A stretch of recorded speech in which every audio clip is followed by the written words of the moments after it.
A previsão do futuro é uma atividade arriscada, porém necessária, para entender melhor o mundo em que vivemos.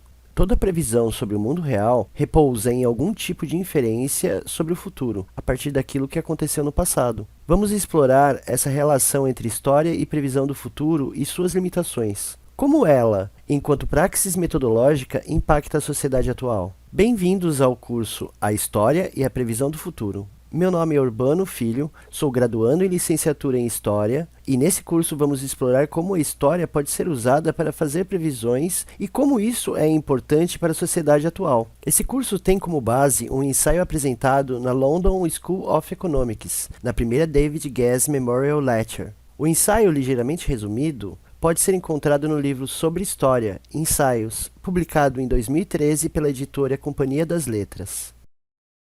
Eric John Ernest Hobsbawm, nascido em Alexandria, Egito, em 1917 e falecido em Londres, Inglaterra, em 2012, foi um dos maiores historiadores contemporâneos. Além de suas contribuições para a historiografia, Hobsbawm também influenciou gerações de historiadores e políticos com suas ideias e análises.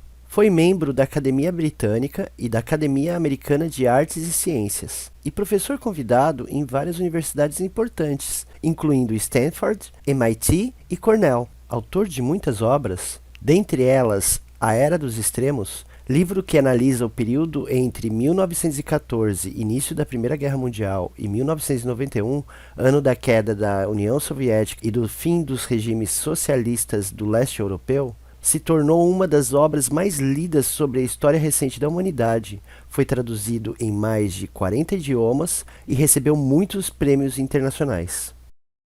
A história pode ser usada para fazer previsões. As tendências passadas e presentes podem influenciar o futuro. Os historiadores têm um papel importante a desempenhar na identificação dessas tendências. Ao estudar eventos passados, podemos identificar padrões que podem se repetir. Além disso, podemos aprender com os erros do passado e evitar repeti-los. A história também pode nos ajudar a entender melhor as mudanças sociais, políticas e econômicas que ocorreram ao longo do tempo e como elas podem afetar o nosso porvir. O estudo da história, sobretudo nos últimos séculos, se fundamentou em resolver questões urgentes da atualidade, olhando para eventos pregressos da humanidade. Estudou-se impérios do passado, como o Império Romano, Egípcio, Alexandrino e Carolíngio, para entender quais seriam as próximas ocorrências e evitá-las quanto ao declínio dos impérios europeus em relação às colônias, por exemplo. Tendo isso em mente, não é novidade que se recorra ao passado para responder questões presentes e, quem sabe, mudar uma tendência futura.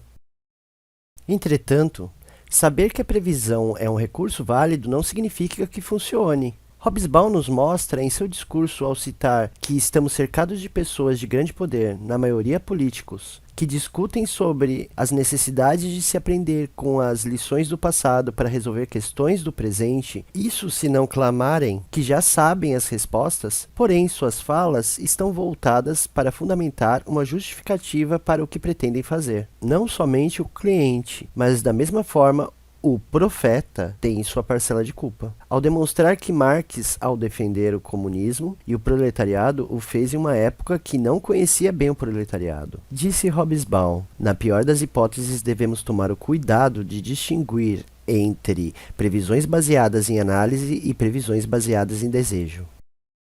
Entender as tendências passadas e presentes é fundamental para até mesmo identificar problemas atuais e futuros. Imagine uma situação onde você é uma mulher, sua mãe teve câncer de mama e sua avó faleceu por essa causa. A tendência é fazer exames regularmente para poder tratar um eventual câncer de mama nos primeiros estágios, ou até mesmo fazer mastectomia para evitar que tenha, certo? Isso não significa que você terá um câncer de mama, tampouco que, se o tiver, possa sobreviver a isso. Mas o que você faz é prever um cenário baseado na sua história familiar para que novas opções e chances sejam criadas, caso isso ocorra. A história pode fornecer insights valiosos para a previsão, ajudando-nos a entender melhor as causas e consequências de eventos passados e como eles podem afetar nosso futuro. Além disso, a história pode nos ajudar a identificar lacunas no conhecimento atual e a desenvolver novas hipóteses. Entender que uma onda de governos populistas na América Latina foram substituídos por ditaduras militares e que isso se repetiu na Europa pode ser de grande valia para evitar que novas ditaduras militares sejam instauradas caso novos governos populistas surjam e tendam a se estabelecer de forma massiva.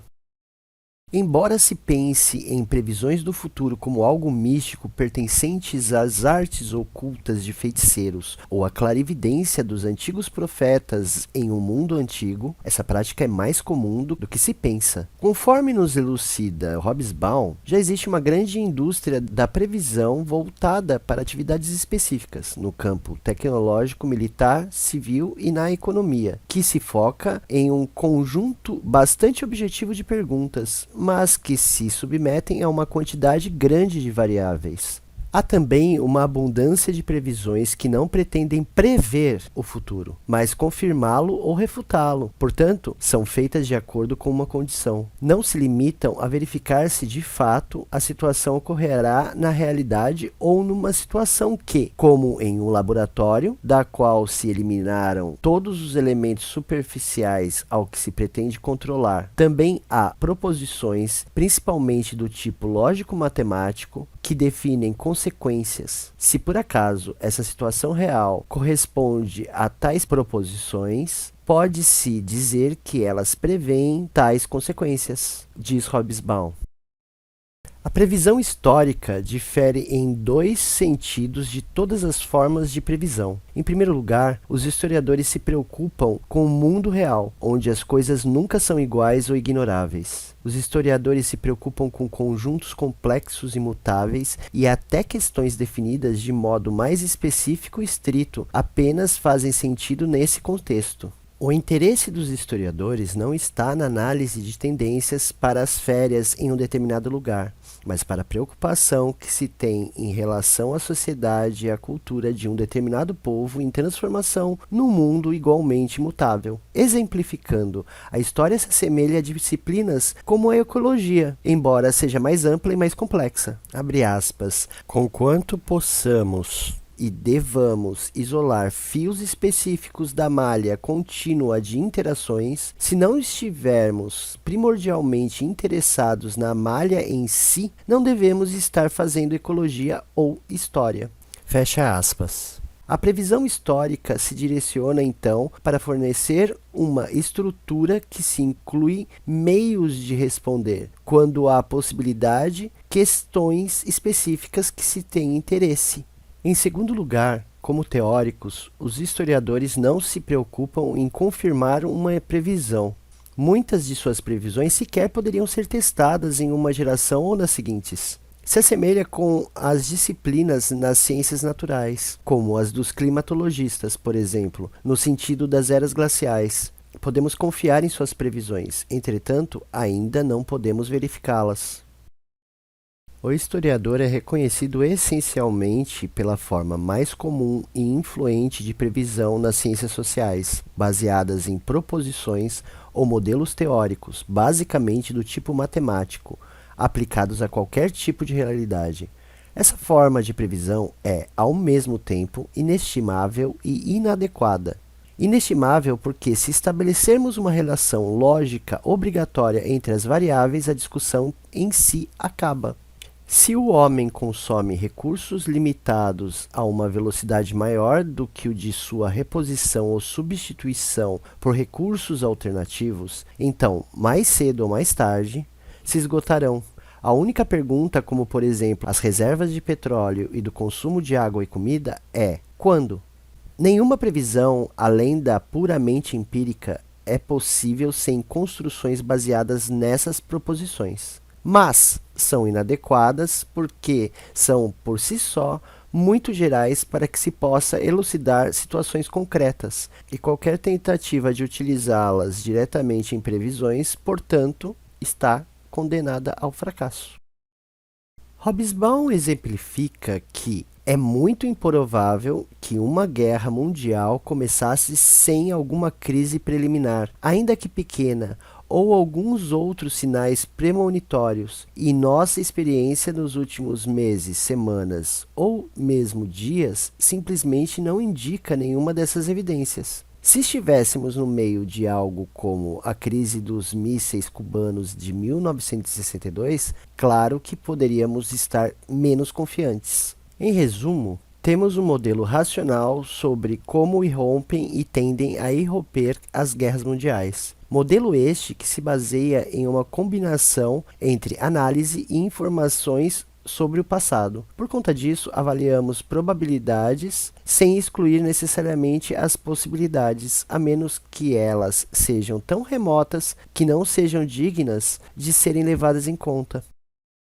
Seguem as referências do material utilizado no curso para que possam aprofundar o conhecimento acerca desse tema, entre outros igualmente interessantes presentes no livro Sobre História, Ensaios de Eric Hobsbawm. Meus sinceros agradecimentos a Deus, em primeiro lugar, por me permitir trilhar esse projeto de vida tão satisfatório. A minha mãe, Teca, que sem seu apoio, compreensão e amor, eu não teria a força necessária para superar os desafios. Ao meu padrasto André Luiz, que com seu bom humor e pizzas tem sido fundamental para que eu tenha forças para continuar lutando. A doutora Fátima Dias e o doutor Diego Fogaça, por darem à luz a esse programa tão essencial para a minha vida.